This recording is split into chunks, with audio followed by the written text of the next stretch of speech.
Bismillahirrahmanirrahim. Assalamu alaikum, my dear students. I am Shahad Waheed, your biology teacher, and today we want to start next lecture, that is lecture number 13 of chapter 23. हस्बदत lecture का आगाज़ करते हैं खूबसूरत दुआ के साथ, रब्बे ज़िदनी इल्मा। My dear students, आपको याद होगा कि मैंने आपसे ये बात बहुत दफ़ा इस पर्टिकुलर चैप्टर के डिफरेंट लेक्चर्स में बोली कि it is not easy to produce a genetically modified organism, और इसके लिए कई दफ़ा मैंने ये शेर भी बोला कि हज़ारों साल नरगिस अपनी बेनूरी पे रोती है। और आपसे ये भी कई दफ़ा बोला कि इसके डिफरेंट क्या हैं, डेस्टिनेशंस हैं, मनाजिल हैं, स्टेप्स हैं, हर स्टेप की अपनी एक इंपॉर्टेंस है। और ये शेर भी आपसे बोला कि इन्हीं पत्थरों पे चल के जो आ सको तो आओ। तो ये एक बहुत ही कॉम्प्लेक्स प्रोसेस होता है, और इस पर्टिकुलर प्रोसेस के रिजल्ट भी जो ऑर्गेनिज्म क्रिएट होता है, मीन टू से GMO जेनेटिकली मॉडिफाइड ऑर्गेनिज्म और transgenic organism, it is a very वर्दी ऑर्गेनिज्म। हमने किसी तरीके से इस ऑर्गेनिज्म को बचा के रखना होता है, राइट। ऑर्गेनिज्म को बचाने का एक वे ये है कि हम इस ऑर्गेनिज्म को मैक्सिमम फैसिलिटेट करें कि वो ज़िंदा रहे। लेकिन आपको ये वाली बात भी पता है कि हर ऑर्गेनिज्म का अपना एक लाइफ स्पैन होता है, और उस लाइफ स्पैन के बाद उसकी डेथ हो जानी होती है। तो हम कैसे एक ऑर्गेनिज्म को, उसकी प्रॉपर्टीज़ को, उसकी क्वालिटीज़ को जनरेशन आफ्टर जनरेशन मेंटेन कर सकते हैं, बेसिकली यही आज हमारा टॉपिक है। So let's move to the white board. Yes my dear students, बात हो रही थी आप लोगों के साथ क्लोरीन की। मैंने आपसे बात कही थी कि अगर मैं एक ऑर्गेनिज्म प्रोड्यूस कर लेता हूँ, क्रिएट कर लेता हूँ, तो मेरे पास मुश्किल का एक स्टेप ओवरकम हो गया। लेकिन एक मुश्किल के बाद हमारे पास उससे ज़्यादा बड़ी मुश्किल ये पैदा हो जाती है कि अब हम उस ऑर्गेनिज्म को बचाएं कैसे। तो मैंने आपको बताया था कि हम उस ऑर्गेनिज्म को मैक्सिमम फैसिलिटीज़ दे के उसकी लाइफ एक्सपेक्टेंसी के मुताबिक उसको मैक्सिमम यूज़ कर सकते हैं। लेकिन फिर क्या होगा, वो वाला ऑर्गेनिज्म तो मर जाएगा। तो क्या मैं दोबारा से ट्रांसजेनिक ऑर्गेनिज्म बनाने बैठ जाऊंगा? तो आंसर इज नो, ये तो वाइज डिसीजन नहीं है, ये तो बड़ा मुश्किल सा काम है। पर्टिकुलरली अगर ये वाला काम किसी मैमल के साथ हो रहा है या हज़रत इंसान के साथ हो रहा है, फिर तो ये प्रोसेस और भी डिफ़िकल्ट हो जाता है। तो फिर उसका क्या हल निकाला गया? उसका ये निकाला गया कि क्यों ना हम उसके क्लोन्स बना लें। अब ये वाली टर्म आप लोगों के लिए बिल्कुल भी मुश्किल नहीं है, आप बहुत दफ़ा पढ़ चुके हैं। पार्ट 1 में आपने पढ़ा, शायद ग्रेड 9 10th में आप लोग ये बात पढ़ के, क्लोन क्या होते हैं। दो ऐसे इंडिविजुअल कि जिनका जेनेटिक मेकअप आइडेंटिकल होता है। मैंने वर्ड सेम यूज़ नहीं किया, मैंने वर्ड आइडेंटिकल यूज़ किया, यानी कि ditto, 100% ditto copy in the terms of their DNA। अब ऑर्गेनिज्म दो तरह के आप लोगों को हमने लास्ट में डिस्कस किया था होते हैं। एक वो कि जिनको हम एज ए होल यूज़ करते हैं, जैसे आपको याद होगा कि हमने बात की थी फ्लैश प्रोड्यूसिंग ऑर्गेनिजम्स की, हमने बात की थी एग लेइंग ऑर्गेनिजम्स की, राइट। या ऐसे ऑर्गेनिज्म की बात की थी कि जिनके अंदर कुछ वैल्यूएबल इंफॉर्मेशन या जीन्स हो सकती हैं। लेकिन उससे भी ज़्यादा इंपॉर्टेंट मेरे पास वो वाले ऑर्गेनिज्म है जिन्हें हम लोग GMO बोलते हैं, जेनेटिकली मॉडिफाइड ऑर्गेनिज्म बोलते हैं, और जो हमारे लिए क्या कर रहे हैं, बहुत सी वैल्यूएबल प्रोडक्ट्स बना रहे हैं। एक थी मेरे पास कौन सी, थेराप्यूटिक इंपॉर्टेंस की प्रोडक्ट्स, और दूसरी थी मेरे पास डायग्नोस्टिक इंपॉर्टेंस की प्रोडक्ट्स। तो मेरे पास थेराप्यूटिक प्रोडक्ट्स और डायग्नोस्टिक प्रोडक्ट्स दोनों की बहुत ज़्यादा इंपॉर्टेंस है, बिकॉज कि वो मुझे बहुत ही मुश्किल से प्रोड्यूस किए गए GMO से ऑब्टेन होती है, राइट। तो सवाल ये था कि अब मैं इस DNA को कैसे सेव करूं, हाउ, कैसे पॉसिबल है। तो मैंने आपको दो वेज बता दिए हैं। एक पहला वे तो मेरे पास ये था कि हम उसके मैक्सिमम लाइफ पोटेंशियल को यूज़ कर लें। क्या करें स्टूडेंट्स? मैक्सिमम लाइफ पोटेंशियल को यूज़ करें। ये तो था हमारे पास इसका पहला काम। और या फिर दूसरी बात क्या थी कि हम उसकी आइडेंटिकल कॉपीज़ बना लें। तो जब मैं आइडेंटिकल कॉपीज़ बनाने की बात करता हूँ तो डेफिनेटली ये प्रोसेस क्या कहलाएगा? क्लोनिंग। तो प्रोसेस मेरे पास कहलाएगा व्हाट? क्लोनिंग। आपको ये बात भी पता है कि जो क्लोनिंग है, it is basically a asexual method of reproduction. उसकी रीज़न आपको पता है, बहुत बहुत दफ़ा सुन चुके हैं आप लोग ये बात। क्यों? कि इस वाले केस में जो मेरे पास सोर्स ऑफ जीनोम है, ठीक है, क्या है मेरे पास? सोर्स ऑफ जीनोम, ये बेसिकली एक ही ऑर्गेनिज्म होता है, राइट। मैं उस पर्टिकुलर ऑर्गेनिज्म का पूरा न्यूक्लियस इस्तेमाल कर लेता हूँ, तो जाहिर है चूंकि सोर्स मेरे पास एक इंडिविजुअल है और उसके वो वाले सेल्स हैं जो माइटोसिस से प्रोड्यूस हुए हैं। एक और बात भी हम लोग ये कि चूंकि ये माइटोटिक प्रोडक्ट होते हैं, तो जाहिर है इन सारे के सारे ऑर्गेनिज्म का जो डीएनए है वो बिल्कुल कैसा है? सेम है। तो लिहाजा हम लोग एसेलुलर प्रोडक्शन के जरिए प्रोड्यूस होने वाले माइटोटिक प्रोडक्ट को क्या बोलते हैं? क्लोन। क्लोनिंग बहुत अर्से हम पहले करते आ रहे थे। जब हम लोग एक बैक्टीरिया की बात करते हैं तो बैक्टीरिया की सारे जो सेल्स क्लोनिंग में होते हैं, they are just clones because they are product of mitosis. Binary fission is nothing other than mitosis. जब मैं एक पर्टिकुलर प्लांट की ग्राफ्टिंग करता हूँ, जब मैं एक पर्टिकुलर प्लांट की कटिंग करता हूँ, राइट, जब मैं उसकी टिश्यू कल्चर कर रहा होता हूँ या मैं उसके टोटीपोटेंट सेल्स को उसे सेपरेट करके ग्रो करवा रहा होता हूँ, तो ये सारे के सारे एक जैसे प्रोसेस है, बिकॉज के इन सब केसेस में मैंने एक ही ऑर्गेनिज्म से क्या लिए हुए? न्यूक्लियस लिए हुए, जो कि माइटोसिस के प्रोडक्ट होते हैं। And you know very well कि माइटोसिस में कभी भी क्या नहीं होता? क्रॉसिंग ओवर नहीं होती। माइटोसिस में तो हम डीएनए को क्वांटिटेटिवली और क्वालिटेटिवली क्या करते हैं? 100% प्रिजर्व करते हैं, राइट। तो क्लोनिंग हम बहुत पहले से कर रहे थे, क्लोनिंग हमारे लिए कोई मुश्किल बात नहीं थी। फिर हम लोगों ने इस पर्टिकुलर चीज को एक सेपरेट टॉपिक के तौर पे क्यों स्टडी किया, राइट। तो क्लोनिंग हम ऑलरेडी कर रहे थे, क्लोनिंग हमारे लिए करना कोई मुश्किल बात नहीं थी। हम लोग डिफरेंट किस्म के बैक्टीरिया में, हम लोग डिफरेंट किस्म के एल्गी में और डिफरेंट किस्म की फंजाई में, इवन नेचर भी करवा रही होती है। आपको पता है कि जो एसेक्सुअल स्पोर्स होते हैं वो ज़ाहिर माइटोसिस से बनते हैं, वो सारे दूसरे के क्लोन होते हैं, राइट। फिर इसके अलावा हमारे पास डिफरेंट किस्म के प्लांट्स, इनको हम बहुत ज़्यादा क्लोनिंग के प्रोसेस से गुजारे थे। लेकिन हमारे यहाँ प्रॉब्लम ये थी कि हम इसको एनिमल लेवल पे कैसे अप्लाई करें, और ख़ास तौर पे वर्टिब्रेट लेवल पे। क्यों हम डिस्कस करना चाह रहे हैं? बिकॉज कि अगर मैं उन एनिमल्स की बात करूं कि जो इनवर्टिब्रेट्स हैं, उनके अंदर तो हमारे पास क्लोन बनाना मुश्किल नहीं था, क्योंकि आपको बात पता है, हमने डिस्कस किया है कि उनके अंदर तो वैसे ही रीजनरेशन बहुत ज़्यादा हो रही थी। उनके अंदर पाए जाने वाले नियोब्लास्ट के बारे में मुझे पहले से पता था।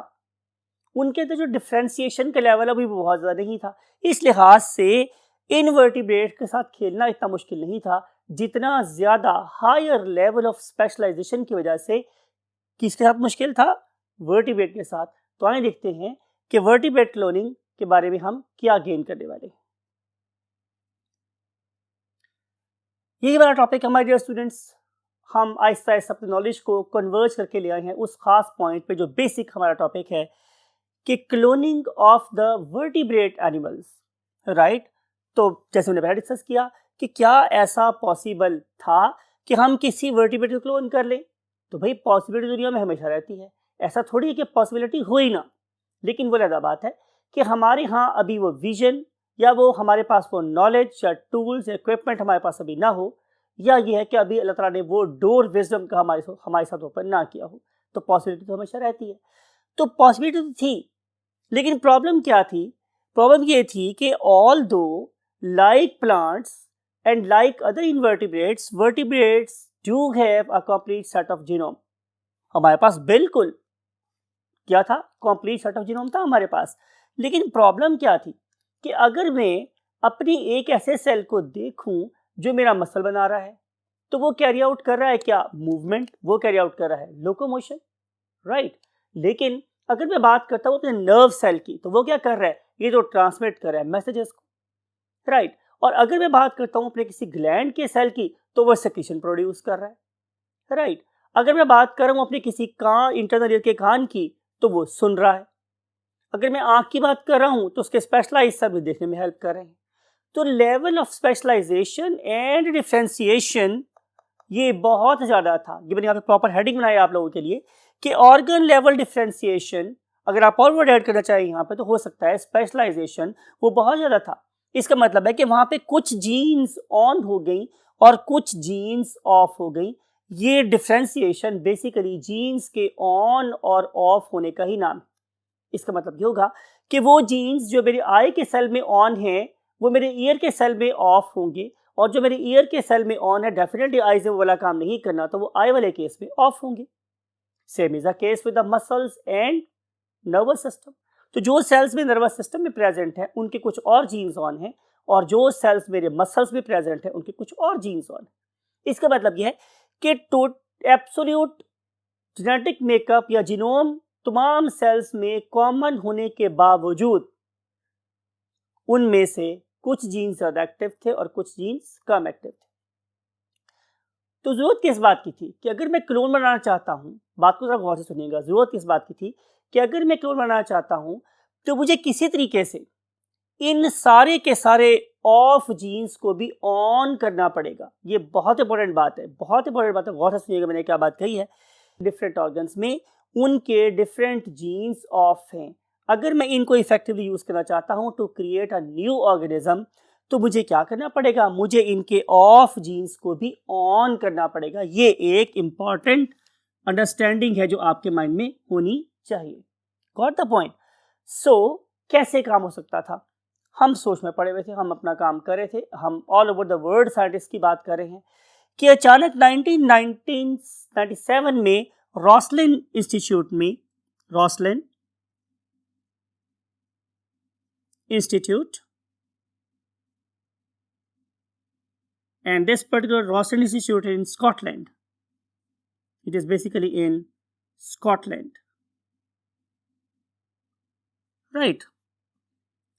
उन्होंने भी क्या बताया कि हम लोगों ने जनाब क्या प्रोड्यूस कर ली है, एक शीप। यकीन जनाब के कान खड़े हुए होंगे। क्यों कान खड़े हुए हैं? बिकॉज के शीप के नाम सुनते ही हमारे माइंड में जो भी बायोलॉजी के लोग होते हैं फौरन एक ही नाम आता है, and that is our very sweet sheep that is called as the Dolly. ये डॉली दुनिया का पहला वर्टिब्रेट क्लोन था, और हैरानकुन बात है हमारे डियर स्टूडेंट्स के वो भी एक मैमल। उसके बाद आपको पता है कि एक दफ़ा हम ये बड़ा काम कर ले, फिर एक फील्ड ओपन हो जाती है, एक ईरा ओपन हो जाता है, और फिर डिफरेंट साइंटिस्ट जो होते हैं वो उसी पर्टिकुलर लाइन ऑफ एक्शन के ऊपर काम करके उसको मॉडिफिकेशन करके और डिफरेंट किस्म के ऑर्गेनिजम्स को भी क्लोन करते रहते हैं। अब मैं लिखा है नाउ, अब तो हमारे पास बहुत से ऑर्गेनिज्म है कि जिनको हम लोगों ने क्लोन कर लिया है। उसमें पिग भी शामिल है, उसके साथ हमारी डिफरेंट शीप भी शामिल है, हमारी कॉज शामिल हैं। तो वेरियस किस्म के ऑर्गेनिजम्स को, वेरियस किस्म के वर्टिब्रेट्स को अब हम लोग क्लोन कर रहे हैं वेरी सक्सेसफुली। तो दिखता ये है कि अगर हम इसको करने में कामयाब हुए हैं, इस प्रोसेस को सक्सेसफुली, तो ये काम हमने कैसे किया, इस पर्पस के लिए we should go to the last part of the word. Yes my dear students, procedure नया नहीं है आप लोगों के लिए, बिल्कुल भी नया नहीं है। पार्ट 1 में आपसे काफ़ी डिस्कशन हुई इसके ऊपर। हम लोग क्या कर रहे हैं, look at this very animation. शायद आप इस एनिमेशन को भी फौरन जान गए हों कि ये क्या है। यहाँ पे हम लोगों ने एक अनफर्टिलाइज्ड एग लिया है, that is called as simply ovum, right. अब मैं क्या कर रहा हूँ कि मैंने इस पर्टिकुलर ओवम में से न्यूक्लियस को निकाल दिया। Now this particular ovum is called as enucleated ovum, right. अब हम नेक्स्ट काम क्या करने वाले हैं, हम इसके अंदर एसेक्सुअल रिप्रोडक्शन को फॉलो करते हुए एक सोमैटिक सेल के न्यूक्लियस को डालेंगे। मैंने आपको लास्ट टाइम भी बताया था कि सोमा का मतलब होता है बॉडी। तो बॉडी के सेल कितने होंगे, सेल कैसे होंगे, 2n नंबर ऑफ क्रोमोसोम वाले। तो मैं इस पर्टिकुलर अनफर्टिलाइज्ड एग के अंदर एक सोमैटिक न्यूक्लियस को डालूंगा जिसमें नंबर ऑफ क्रोमोसोम क्या हो, 2n। Once this particular egg receive a 2n number of containing nucleus, तो फिर क्या होता है कि हम इसको देखते हैं कि ये बिहेव करता है एज ए जाइगोट, या हम इसे मजबूर करते हैं कि वो बिहेव करे एज ए जाइगोट, और फिर इसमें डेवलपमेंट का प्रोसेस स्टार्ट हो जाता है। Getting my point my dear students? तो ये है हमारे पास प्रोसीजर, वेरी सिंपल। हम लोग क्या करेंगे कि हम लोग एक ओवम लेंगे, we will take an ovum and then we will carry out its enucleation. तो हम इसको ई न्यूक्लिएट कर देंगे, राइट, ये पहला काम होगा। Then we will take a somatic cell, हम एक सोमैटिक सेल लेंगे और उसमें से भी क्या करेंगे, रिमूव करेंगे न्यूक्लियस, राइट। इस वाले केस में जो न्यूक्लियस है उससे थ्रो कर देना है, उससे फेंक देना है, वो हमारे काम की चीज़ नहीं है, बिकॉज इसमें नंबर ऑफ क्रोमोसोम 1n है, ये हमारे काम की बिल्कुल चीज़ नहीं है। इस वाले केस में आपने इस 2n नंबर ऑफ क्रोमोसोम वाले न्यूक्लियस को यूज करना है, और एज अ रिजल्ट आप लोगों के पास क्या प्रोड्यूस होगा, एक ऐसा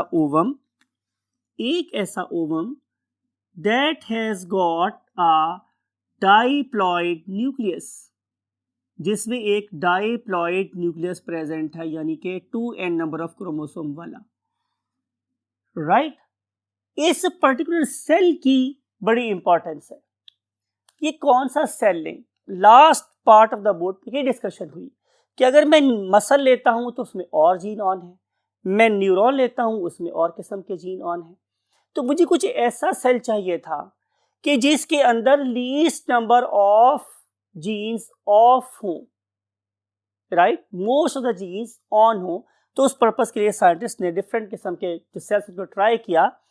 तो सबसे पहले माइस के केस में हमने जिस पर्टिकुलर सेल को यूज किया वो क्या था, क्यूमुलस सेल। अब सवाल ये है कि हम किस पर्टिकुलर सेल को क्यूमुलस सेल बोलते हैं। तो उस पर्पस के लिए आप अगेन इस एनिमेशन को देखिए। You can see the ovary of a माइस।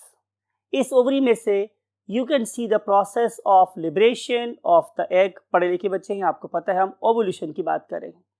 तो राइट आफ्टर ओवुलेशन इसके साथ साथ कुछ सेल्स चल रहे होते हैं। ये दोज पर्टिकुलर सेल क्लिंग, ये चिपक जाते हैं विद द न्यूली ओव्यूलेटेड एग। हमने इस पर्टिकुलर सेल को लिया और उसमें से 2n नंबर ऑफ क्रोमोसोम वाला न्यूक्लियस निकाल लिया। फिर हमने ओवम की न्यूक्लियस को बाहर निकाला और इस 2n नंबर ऑफ क्रोमोसोम वाले न्यूक्लियस को वापस ओवम में डाल दिया। ये सारा काम करने के बाद मैंने आपसे बोला था कि हमें चाहिए होता है एक स्टिमुलेंट। उन पर्टिकुलर ग्रुप ऑफ साइंटिस्ट ने डिफरेंट किस्म के केमिकल्स को आपस में मिक्स कर करके एक ऐसा सॉल्यूशन बनाया that was basically acting as the stimulant.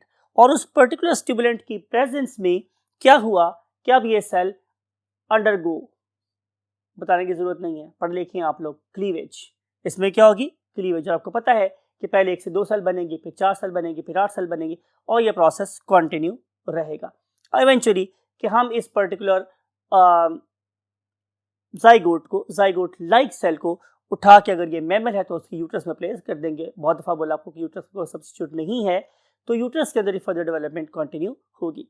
और after the you can say delivery this organism will be identical to the organism whose cumulus cells were used, because कि ये सेल माइटोसिस की product है। इस particular cell में और donor के cell में कोई फर्क नहीं होगा।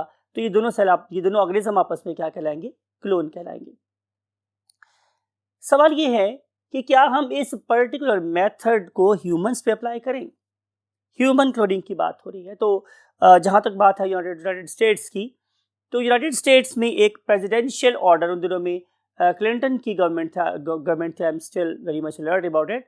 तो उस क्लिंटन की गवर्नमेंट के दौर में बहुत ज़्यादा लंबी चौड़ी डिबेट्स हुई। It is not like the debates in Pakistan जहाँ पे सिर्फ और सिर्फ हम तनकीद की बात कर रहे होते हैं।